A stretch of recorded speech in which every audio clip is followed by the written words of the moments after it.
Criano mandou aqui, ó. Marcos, e lá no espaço, era tranquilo pra dormir? Os astronautas ainda comem aquelas pastas de dente com sabor de comida? Tipo a gente vê em filme?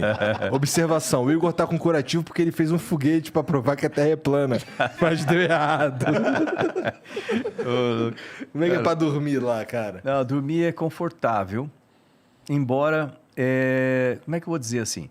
Por um lado é confortável fisicamente, porque pensa bem, você entra num saco de dormir, fecha o zíper, e aí você não tem nenhuma parte do corpo pressionada pelo resto do corpo. Vamos dizer assim, quando você deita, de qualquer forma, você está sentado, você está com peso na bunda aqui. Se você deitar, você está de lado de um jeito, uma parte né? do peso do corpo em cima. Lá não, é como se estivesse dentro da água, né? Flutuando. Então é super confortável fisicamente falando.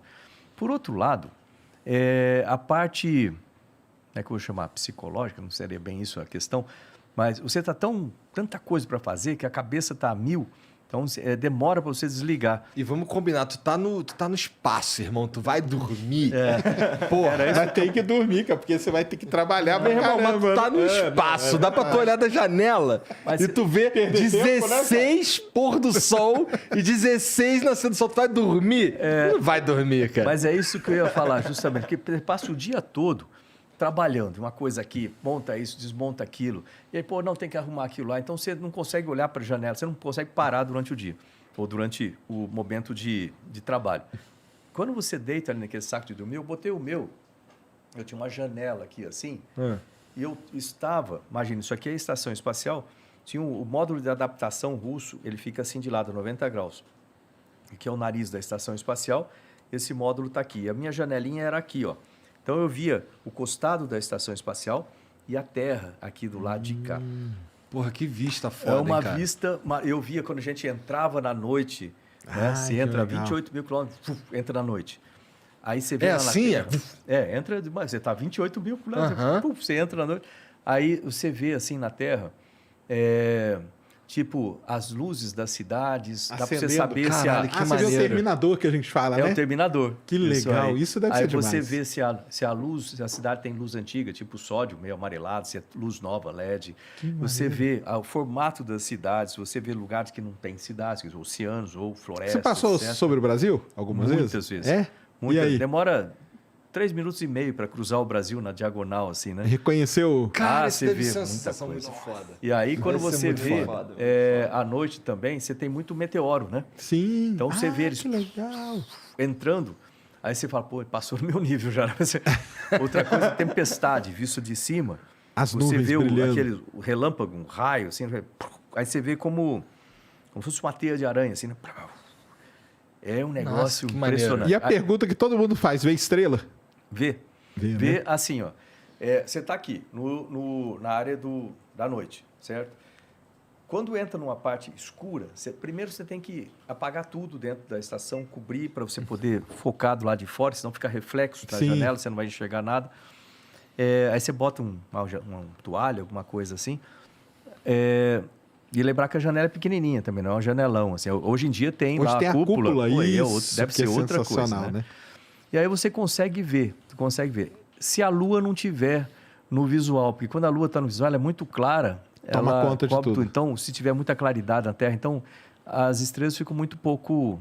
Sim. Não é como aqui que você olha assim, né? Fica meio difícil de ver, principalmente naquele ângulo também, assim, né? Porque tem os reflexos.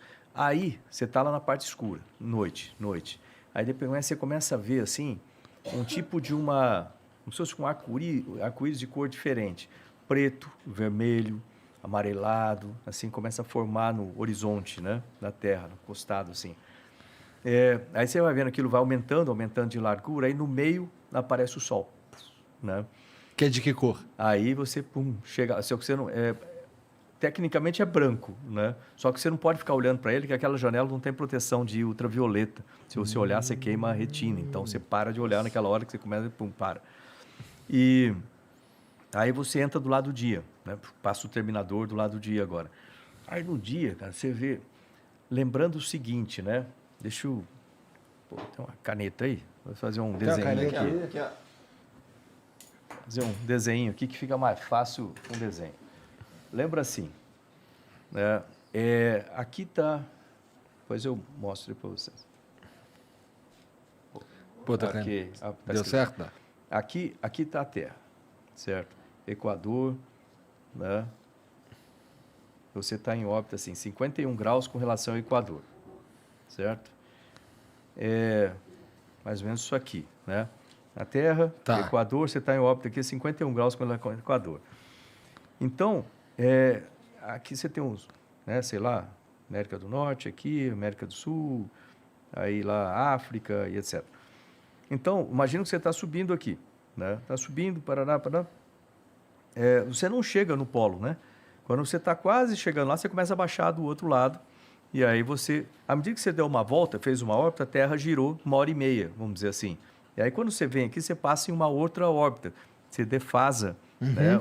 Pro leste, né? Você defasa para o oeste. Você defasa um tanto de correspondente a 1h30. Por isso que quando você vê no centro de controle da NASA, Você vê aquela senoide lá, o né? mapa aqui, né, da Terra, Equador, tal, e assim por diante, né? Não. Aí você vê mais ou menos como fosse uma senoide, faz isso aqui, Entendi. e aí depois a próxima vai passar por aqui, e a outra mais para lá, você vê algo assim. Entendi. Entendeu? Cada órbita lá. O que eu quero? Por que eu estou mostrando isso? Fora os polos, que você não passa por cima, o resto você vê praticamente tudo no planeta. Então, você vê lugar em cima, cordilheiras, com as neve em cima. Aqui na Cordilheira dos Andes, tem alguns lugares ali que parece um outro planeta, para falar a verdade. Você vê uns lugares assim, cor de óxido de ferro, sei lá o quê, né? Com a branca. Coisa que a gente jamais vê daqui, né? Pois é. Isso é demais, né? É um negócio maravilhoso. Aí quando você passa em cima do Caribe, por exemplo, você vê aquelas ilhas bem desenhadas num mar verde esmeralda, assim, né? Aí você passa em cima da floresta amazônica. Cara, você é um abençoado de forma absurda, cara. Muito bacana, né? Cara, se a gente for parar, dá pra gente contar quantos seres humanos tiveram essa experiência aí. Pô, dá pra ser. Acho que é menos de 600, né? que É, foram no cara, espaço. nem menos. Olha isso. Dá pra contar fácil. Menos de 600 do mais. E se você pensar assim, quantos seres humanos já viveram na Terra, né? Hoje em dia tem o quê? 7 bilhões. Aí você conta os que já nasceram e morreram desde o começo, eu diria que talvez chegue a uns 10 bilhões. Tu agradece a Deus, cara? Eu agradeço, todo dia. Cara. Como é que quando agradeço, chegou assim. lá? Quando chegou lá, tu é um cara religioso? Sou.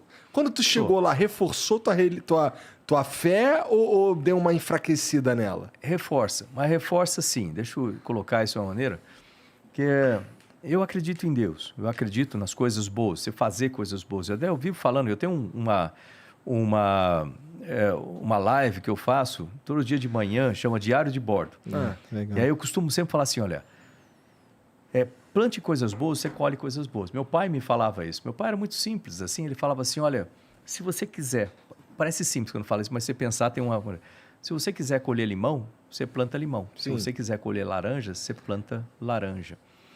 Né? O que não dá é você querer colher laranja e plantar limão. Não dá certo. Ou outra coisa que ele fala, você planta uma sementinha de milho, você tem um monte de espiga de milho ali. Então, as coisas se multiplicam, tanto a coisa boa quanto a coisa ruim. Então, se você quiser ser feliz, ter sucesso nas coisas, viver bem, pense coisas boas, fale coisas boas, ajude as outras pessoas, deixe a crítica de lado, né? Não prejudique ninguém, que as coisas convergem positivamente. O contrário também é verdadeiro, aquelas pessoas que vivem tentando prejudicar os outros, criticando e tal. Primeiro, eles não têm nem coragem nem competência para fazer. Isso me falava o Orziri Silva, né? Assim, olha, crítica é a arma do incompetente e do covarde. Porra, não tem o que fazer, então, para satisfazer o ego, fica querendo, né, atrapalhar os outros. Então, essa é uma coisa importante. Então, isso aí eu sempre agradeci a Deus por essa categoria. O pessoal fala assim, você vive sorrindo? Vivo porque eu sou feliz. Eu gosto de fazer bem para as pessoas. Isso me deixa feliz. Isso é bacana. E com relação a Deus, quando você chega lá no espaço, uma sensação que você tem é que a gente é muito pequenininho.